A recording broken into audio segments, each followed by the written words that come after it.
Yeah, so my name is Dorien Lugt and I work for HKV. And over the past yesterday and this morning, there's basically two lessons that stuck with me from the presentations. One was the message by Mark and Vicky, because she said there's a big gap between research and politics and policy makers, which I totally agree with. And then the other message was by Irene this morning, that there's also a big gap between government and citizens. So we're here and we have to deal with two gaps. And I think the first gap between research and policymakers is basically the reason for our existence as a company, HKV, because that's what we do. We try to translate the new research innovations into practice and implementations, and we help governments to do that, governments and practitioners. And I'm not claiming that we are solving the second gap as well, because that would be very arrogant, I say, but maybe that is the reason why this app, My Flat Risk Africa, was selected, because I feel that it's at least trying to do so. So that's what I wanted to talk about today. I'm also thinking of the last presentation about early warning 1294, was it? Sorry, I didn't get the number right, because I think that's also doing a great job in doing that. Yeah. What you see here on this picture is a river in the city of Accra. But you don't see the water because it's all covered with plastic, and there's a weir in front of it, and the plastic is blocking the weir. And this is a picture of last June. It was taken by my colleague who was there. And this is an issue that is not unique for Accra. We've heard more about urban flooding, and often the problem with urban flooding is not only the rainfall, but it's also the way that we deal with our waste, our city planning, and the rapid urbanization in general, which leads to a big chaos in the city. This situation is last June, but in 2015, this led to a big flood in Accra, which caused over 150 lives. And then the World Bank decided to do a detailed flood risk assessment, which we then did for them as a company, HKV. So we did a lot of flood mapping in the city, not only mapping the floods, but also the impacts, damage curves, relating damage also to costs. And then based on that, the World Bank decided to invest to $200 million to give that as a loan to the government of Ghana to improve the city, to work on flood risk situations. And that led to the Garrett project, which is currently ongoing.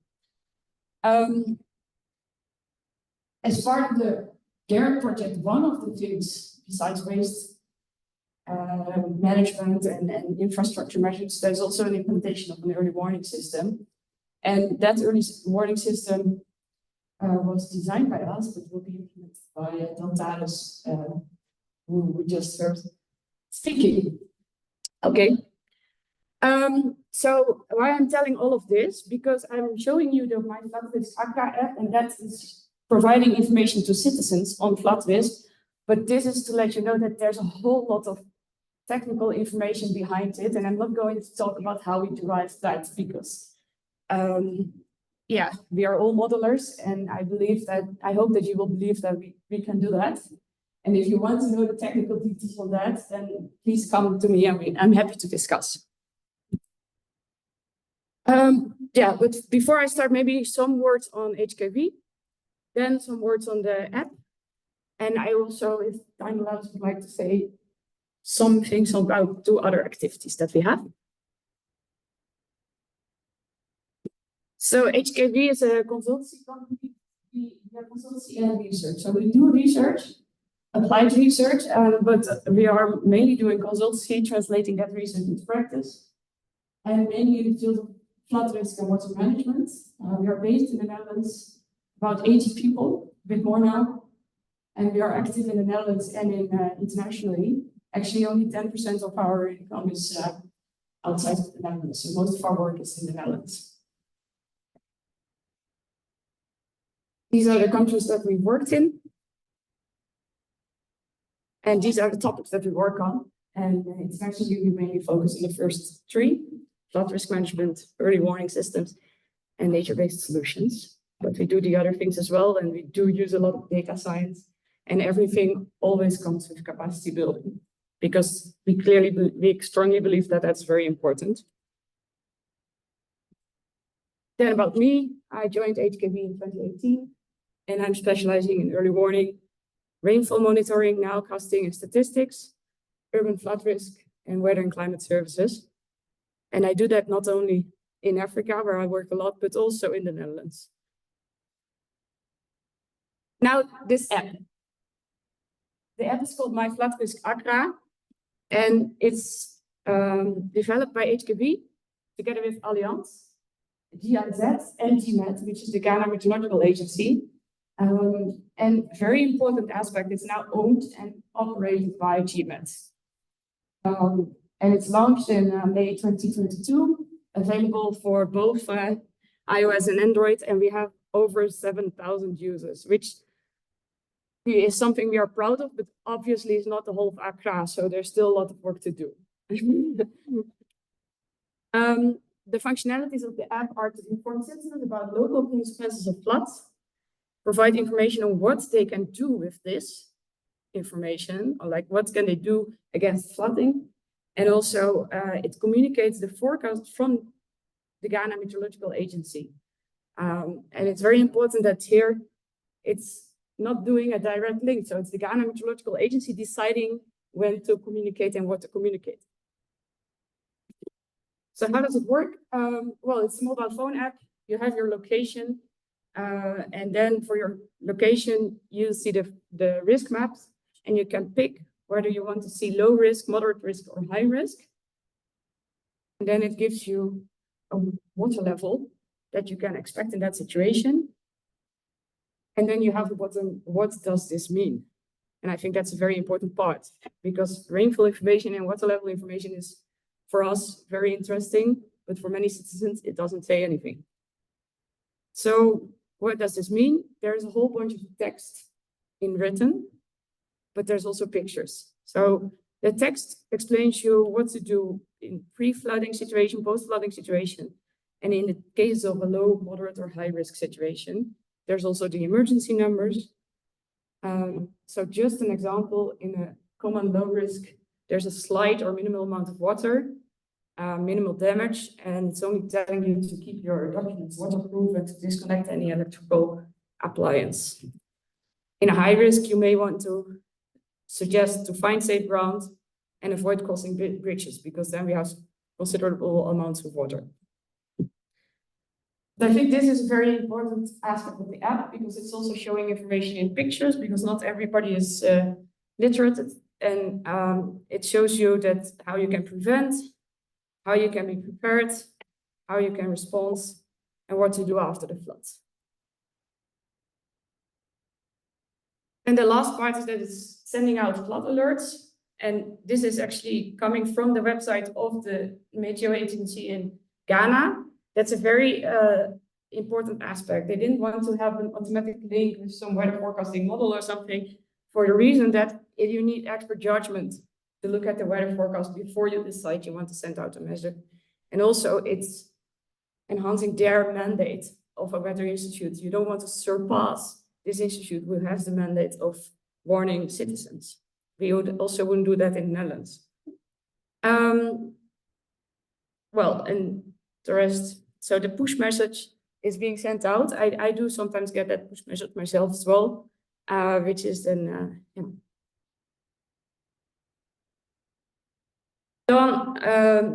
I think the very relevant aspect of this app is that it's really owned by the government, by GMET, and they are communicating it, they are spreading the information about it, even though it was in 2022, it was launched. In 2024, it was also still communicated, and they're really proud of it, and they're also further expanding it. So that is really, I think, one of the big components of the success here. yeah, so this is at least an attempt to bridge the gap between government and citizens, which I do reckon that 7,000 is not all of citizens of Accra, so there's still a lot of work to do. Yeah. Then I would just briefly want to talk about another activity that we have, or basically my other part, and that's urban flood forecasting. And this is something that I think is really important. I mean, this is also the Accra app was an example of that. But it's been mentioned also in some of the other talks that urban floods have the biggest impact because it's so densely populated. It's a growing problem because there's rapid urbanization, but it's also technically challenging. And the technical challenge is that for urban flooding, because it happens so fast after rainfall, you need real-time rainfall information, not only from stations, but also spatially coverage. And here what you see the map of the ground radar systems in the world. And that clearly shows kind of a gap on this continent. There are some radars available here, but many of them are also broken and they're hard to maintain.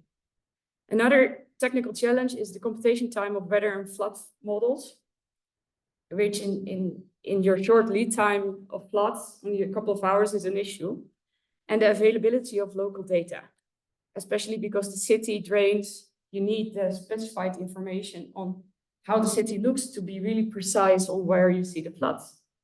And then last but not least, the issue is also spreading the warning and acting, especially considering the short lead times.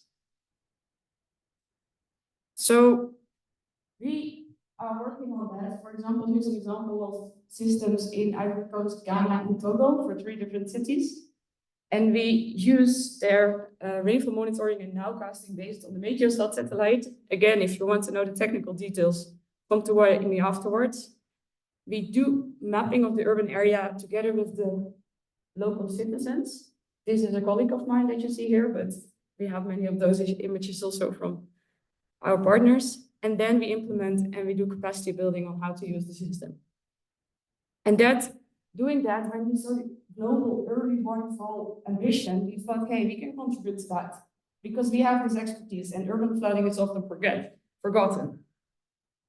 And not only we can contribute to that, because we saw many partners around us that also have a lot of expertise that comes in handy. So for example, TAMO is an NGO that aims to place weather stations across Africa. They now have 600 on the continent of these rainfall stations, and they're telemetric. So they have real-time rainfall data, and they're expanding. And I think that's a very beautiful ambition. Then there's Deltares, who you've just heard talking, and they have fast computational flood models, as well as the software that you can use to implement early warning systems quite easily. And then obviously there's the Red Cross, which I here put as 510, because that's the early warning initiative of the Red Cross. And they have a lot of experience in emergency response.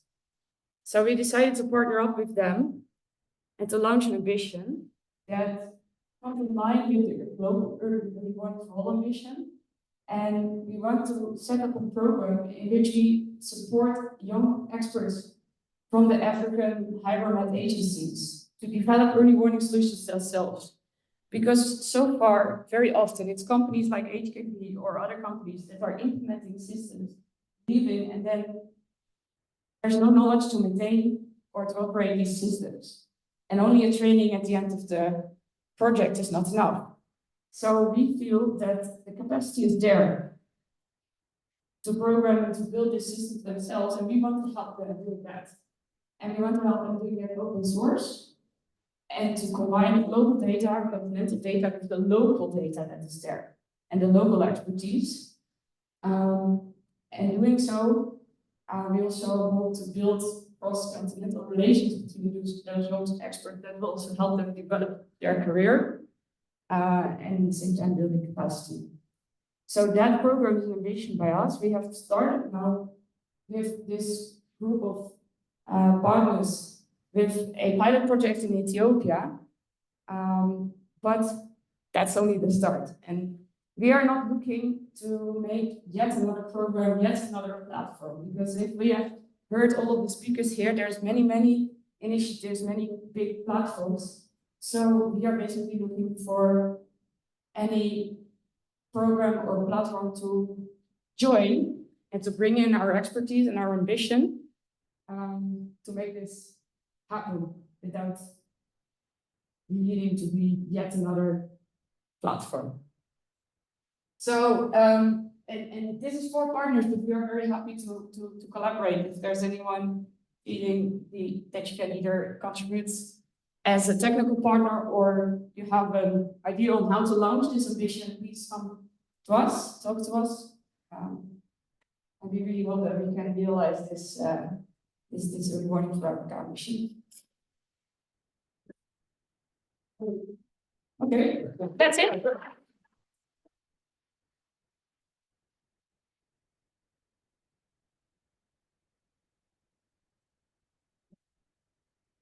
Do our second presentation.